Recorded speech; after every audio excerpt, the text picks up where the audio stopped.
Hi. ഇന്ന് ഞാൻ എൻ്റെ കൂട്ടുകാരോട് ഷെയർ ചെയ്യുന്നത് എന്താണെന്നറിയാമോ? ആക്ച്വലി ഞാൻ ഒരു 2-3 ഡേയ്സ് ബാക്ക് വീട്ടിൽ പാലിൻ്റെ പാട എടുത്ത് വെച്ചിട്ട് എങ്ങനെ നെയ്യ് ഉണ്ടാക്കുന്നത് എന്നുള്ളൊരു വീഡിയോ എൻ്റെ കൂട്ടുകാർക്ക് ഷെയർ ചെയ്തായിരുന്നു. അത് ഒരുപാട് പേര് കാണി, ഒരുപാട് പേർക്ക് ഷെയർ ചെയ്ത് കൊടുക്കുകയൊക്കെ ചെയ്തു. അതെനിക്ക് ഒരുപാട് സന്തോഷം. കാരണം ചില വീഡിയോസൊക്കെ നമുക്ക് അങ്ങനെ ആൾക്കാർ ഒരുപാട് പേര് ഷെയർ ചെയ്യുകയും അവർ കണ്ടിട്ട് നല്ല അഭിപ്രായമൊക്കെ പറയുന്നേക്കുമ്പോൾ നമുക്ക് എല്ലാവർക്കും ഭയങ്കര സന്തോഷമല്ലേ. കാരണം വെച്ചാൽ അത്ര യൂസ്ഫുൾ ആയതുകൊണ്ടല്ലേ അവരത് ഷെയർ ചെയ്യുകയും പിന്നെ അതുപോലെ തന്നെ ലൈക്ക് ചെയ്യുകയൊക്കെ ചെയ്യുന്നതും അതിന് നല്ല കമൻറ്റുകളൊക്കെ ഇടുന്നതൊക്കെ അതുകൊണ്ട് തന്നെയല്ലേ. അപ്പോൾ അതിനകത്ത് കുറച്ച് പേര് എനിക്ക് പേഴ്സണലായിട്ട് അല്ലാതെ ഒക്കെ മെസ്സേജ് അയച്ചു, ചേച്ചി പാലിന്റെ പാട എങ്ങനെ എടുക്കുന്നത്, ചേച്ചി പാക്കറ്റ് പാലാണോ യൂസ് ചെയ്യുന്നത്, പാക്കറ്റ് പാലിനകത്ത് ഇങ്ങനെ പാൽപ്പാട കിട്ടും എന്നൊക്കെ ചോദിച്ച് ഒരുപാട് മെസ്സേജുകളൊക്കെ ഞാൻ വായിക്കാനിടയായി. അപ്പം ഞാൻ വിചാരിച്ചെന്നാൽ ശരി, ഞാൻ എങ്ങനെ പാട എടുക്കുന്നത് എന്ന് കാണിക്കാമെന്ന് വിചാരിച്ചിട്ടാണ് ഈ വീഡിയോ ചെയ്യുന്നത്. അത് അറിയാത്തവർക്ക് വേണ്ടി മാത്രം ഷെയർ ചെയ്യുന്ന ഒരു വീഡിയോ ആണ് കേട്ടോ. കാരണം വെച്ചാൽ എല്ലാവർക്കും എല്ലാം അറിയണമെന്നില്ല, പരിമിതികളുള്ളവരാണ് നമ്മൾ മനുഷ്യർ. അപ്പോൾ അറിയത്തില്ലെന്ന് ചോദിച്ചവർക്ക് അത് ഷെയർ ചെയ്ത് കൊടുക്കുക എന്നുള്ളത് എൻ്റെ കർത്തവ്യമാണ്, എൻ്റെ ഉത്തരവാദിത്വം എന്ന് വിചാരിച്ചത് കൊണ്ടാണ് ഞാൻ ഈ വീഡിയോ ഷെയർ ചെയ്യുന്നത്. അപ്പോൾ ഞാൻ എടുക്കുന്ന പാല് വന്നിട്ട് നന്ദിനിയുടെ പാലാണ്.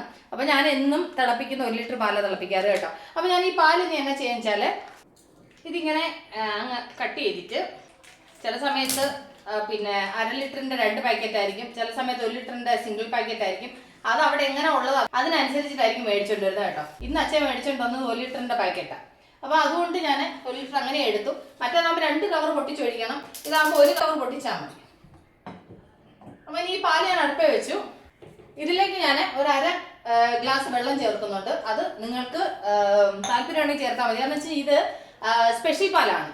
അപ്പോൾ ഈ സ്പെഷ്യൽ പാലാകുമ്പോൾ ഇച്ചിരി കട്ടി കൂടുതലാണ്. അപ്പോൾ ഞാൻ അതുകൊണ്ട് ഇച്ചിരി വെള്ളം ചേർക്കും. കാരണം കുഞ്ഞുങ്ങൾക്ക് കുടിക്കാൻ കൊടുക്കുന്നതായതുകൊണ്ട് ഞാൻ കുറച്ച് വെള്ളം കൊണ്ട് മിക്സ് ചെയ്തിട്ടാണ് ഞാനിത് തിളപ്പിക്കാറുള്ളത്. അത് നിങ്ങളുടെ ഇഷ്ടം, നിങ്ങൾക്ക് താല്പര്യം ഉണ്ടെങ്കിൽ വെള്ളം ചേർത്താൽ മതി, ഇല്ലെങ്കിൽ അങ്ങനെ തിളപ്പിക്കാം കേട്ടോ. അപ്പോൾ ഇനി പാൽ നന്നായിട്ട് തിളക്കട്ടെ. തിളച്ച് കഴിഞ്ഞാൽ നമുക്കൊന്ന് ലോ ഫ്ലെയിമിൽ ഒരു 5 മിനിറ്റ് ഒന്ന് ലോ ഫ്ലെയിമിൽ ഇട്ട് അതൊന്ന് വേവിക്കണം. അത് കഴിഞ്ഞിട്ടാണ് ഞാൻ സ്റ്റൗ ഓഫ് ചെയ്യുന്നത്. ഓക്കെ, അത് കഴിഞ്ഞിട്ട് ഇത് തണുക്കുന്ന സമയത്ത് ഞാൻ അങ്ങനെ എടുത്തങ്ങ് ഫ്രിഡ്ജിൽ വെക്കുകയാണ് ചെയ്യുന്നത്. ഇനി അത് എൻ്റെ കൂട്ടുകാർക്ക് ഞാനിത് തിളച്ചിട്ട് ലോ ഫ്ലെയിമിൽ 5 മിനിറ്റ് ഇരുന്ന് കാണിക്കണം, വേണമെങ്കിൽ അതോടെ കാണിക്കാം കേട്ടോ. അത് കഴിഞ്ഞിട്ട് പിന്നെ ഞാനിത് ഫ്രിഡ്ജിൽ വെച്ചിട്ട് നാളെ രാവിലെ ഞാനൊരു 7-8 മണിക്കൂർ ഫ്രിഡ്ജിൽ അങ്ങനെ വെക്കും. ഒരു 7 മണിക്കൂർ നമ്മൾ വെച്ച് കഴിയുമ്പോൾ ഉണ്ടല്ലോ അതിൻ്റെ മുകളിൽ നന്നായിട്ട് നെയ്യ് തെളിഞ്ഞിരിക്കും. കാരണം വെച്ചാൽ നന്നായിട്ട് തണുക്കുമ്പോഴാണ് അതിൻ്റെ ആ നെയ്യ് നമുക്ക് കിട്ടുന്നത്. ഞാൻ അങ്ങനെയാണ് ചെയ്യുന്നത്. അപ്പോൾ ഇന്നിപ്പം ആൾറെഡി പാൽ കുറച്ചുണ്ട്, അതുകൊണ്ട് ഇനിയിപ്പോൾ ഇത് നാളത്തേനും മതി എനിക്ക്. അതുകൊണ്ടാണ് ഇന്ന് തിളപ്പിച്ചെടുത്തങ്ങ് വെക്കുന്നത്. ഞാൻ എപ്പോഴും ചെയ്യുന്നത് അങ്ങനെയാണ്. വൈകുന്നേരം തിളപ്പിക്കും, രാത്രി എടുത്തങ്ങ് ഫ്രിഡ്ജിൽ വെക്കും, അത് കഴിഞ്ഞ് രാവിലെ എടുക്കും. അങ്ങനെയാണ് ചെയ്യുന്നത് കേട്ടോ. അപ്പോൾ ഇത് ഇവിടെ നിന്ന് തിളക്കിയിട്ട് തിളച്ച് കഴിഞ്ഞിട്ട് എൻ്റെ കൂട്ടുകാരെ കാണിക്കും. ഞാൻ പാല് തിളച്ച് കഴിഞ്ഞിട്ട് ഒരു ലോ ഫ്ലെയിമിലാണെന്നുണ്ടെങ്കിൽ ഒരു 3-4 മിനിറ്റ് ഇങ്ങനെ പാൽ ഇച്ചിരി നേരം വേവിച്ചു കേട്ടോ. എന്നിട്ട് ഞാൻ സ്റ്റൗ ഓഫ് ചെയ്തു. ഇനി ഇത് തണുത്ത് കഴിഞ്ഞാൽ വെച്ച് ഞാൻ ഇതെടുത്തങ്ങ് ഫ്രിഡ്ജിൽ വെക്കും. ഞാൻ രാവിലെ ഫ്രിഡ്ജിൽ നിന്ന് പാലെടുക്കാമെന്ന് വിചാരിച്ചിട്ട് എടുത്തേ കേട്ടോ. അപ്പം എൻ്റെ കൂട്ടുകാർക്ക് എൻ്റെ ആ പാട വന്നത് എങ്ങനെയാണെന്നൊക്കെ കാണിക്കാമെന്ന് വിചാരിച്ചിട്ടാണ്. അപ്പം കണ്ടില്ലേ, ഒരു 8 മണിക്കൂർ ഫ്രിഡ്ജിൽ നമ്മളിങ്ങനെ തണുപ്പിക്കാൻ വെക്കുമ്പോൾ ആ പാലിൻ്റെ പാട ഇതുപോലെ മുകളിൽ ഇങ്ങനെ വന്നിട്ട് ഇത് ചെയ്യും. ഞാൻ 1 ലിറ്റർ പാല് തിളപ്പിച്ച് കഴിഞ്ഞാൽ എനിക്ക് ഇത്രത്തോളം പാട കിട്ടും. ഒരുപാടില്ല, എന്നാൽ കൂടി നമുക്ക് ഈ സ്പെഷ്യൽ പാലിന് ഇതിപ്പം ഞാനൊരു 2 ദിവസമായിട്ട് എടുത്തു വെക്കാൻ തുടങ്ങിയതാണ്. അപ്പോൾ 2 ദിവസത്തെ പാൽപ്പാടയാണ്. പിന്നെ ഇതിനകത്ത് നമ്മൾ ഇച്ചിരി തൈരോട് ഒഴിച്ച് ഞാനങ്ങ് വെക്കും. കാരണം വെച്ച് കഴിഞ്ഞാൽ കൊണ്ട് നല്ല ഫ്രഷായിട്ട് ഇരിക്കാൻ വേണ്ടിയിട്ടാണ് കേട്ടോ. ഞാനിനി നെക്സ്റ്റ് ഇത് നെയ്യ് ഉണ്ടാക്കുന്നത് ഈ ബോക്സ് നിറഞ്ഞു കഴിഞ്ഞിട്ട് എടുക്കത്തുള്ളൂ. അതുകൊണ്ടാണ് ഞാൻ ഈ പാൽപ്പാടിക്കകത്ത് ഇച്ചിരി തൈര് ഒഴിച്ചങ്ങ് വെക്കുന്നത്. അപ്പോൾ എൻ്റെ കൂട്ടുകാർ കണ്ടല്ലോ എങ്ങനെ പാലിനകത്ത് നിന്ന് പാൽപ്പാട എടുത്ത് ഇങ്ങനെ സ്റ്റോർ ചെയ്ത് വെച്ചും അതിനെ പിന്നെ എങ്ങനെ നമ്മൾ നെയ്യ് ഉണ്ടാക്കുന്നത് എന്നൊക്കെ എൻ്റെ കൂട്ടുകാർക്ക് ഞാൻ വീഡിയോ ഷെയർ ചെയ്ത് തന്നെയാണ്.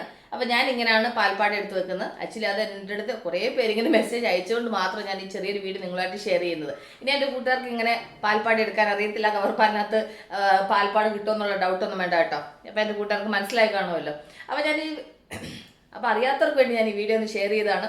ചെറുതായിട്ടൊരു തൊണ്ടയ്ക്ക് ഒരു ബുദ്ധിമുട്ടൊക്കെ ആയി തുടങ്ങിയിട്ടുണ്ട്. കാരണം വെച്ചാൽ 2-3 ദിവസമായിട്ടുള്ള കരോളിന് പോക്ക്, പിന്നെ ഇന്നൊരു ദിവസം കൂടെ ഉണ്ട്. ഇന്നൊരു ദിവസം കൂടെ കഴിഞ്ഞെങ്കിൽ ഞാനൊന്ന് റിലാക്സ് ആവത്തുള്ളൂ. റിലാക്സ് ആയി കഴിഞ്ഞ് കഴിഞ്ഞാൽ ഞാൻ എത്രത്തോളം റിലാക്സ് ആവുമെന്ന് എനിക്കറിയുന്നില്ല. കാരണം വെച്ചാൽ ചെറിയൊരു വയ്യായിക്കൊക്കെ ചെറുതായിട്ടായി തുടങ്ങി. കാരണം ഞാനിങ്ങനെ ഒരുപാട് ഇങ്ങനെ സ്ട്രെയിൻ ചെയ്യുന്ന ആളല്ല. കാരണം വെച്ചാൽ നമുക്കിപ്പോൾ ഒരു 3 ദിവസം കണ്ടിന്യൂസ് ആയിട്ട് വൈകിട്ട് 6 മണിക്ക് പോയി കഴിഞ്ഞാൽ രാത്രി 12 മണിക്കാണ് വരുന്നത്. അപ്പോൾ 2-3 ദിവസമായിട്ടുള്ള ഉറക്കത്തിൻ്റെ കുറവും പിന്നെ എന്നുണ്ടെങ്കിൽ ആ ഒരു അലച്ചിലെല്ലാം കൂടെ ആയിട്ട് ശരീരത്തിന് നല്ല ബുദ്ധിമുട്ടുകളൊക്കെ ആയി തുടങ്ങിയിട്ടുണ്ട് കേട്ടോ. അപ്പോൾ ഇതൊക്കെയാണ് വിശേഷങ്ങൾ. അപ്പോൾ എൻ്റെ കൂട്ടുകാർക്ക് ഇനി പാൽപ്പാട എടുക്കാൻ അറിയത്തില്ല എന്ന് പറയരുത്. അപ്പോൾ ഞാൻ ഈ വീഡിയോയുടെ വൈൻഡപ്പ് ചെയ്യാൻ. അപ്പോൾ നമ്മൾ ഉടൻ തന്നെ അടുത്ത വീഡിയോയിൽ വീണ്ടും കാണും വരെ. Take care, by.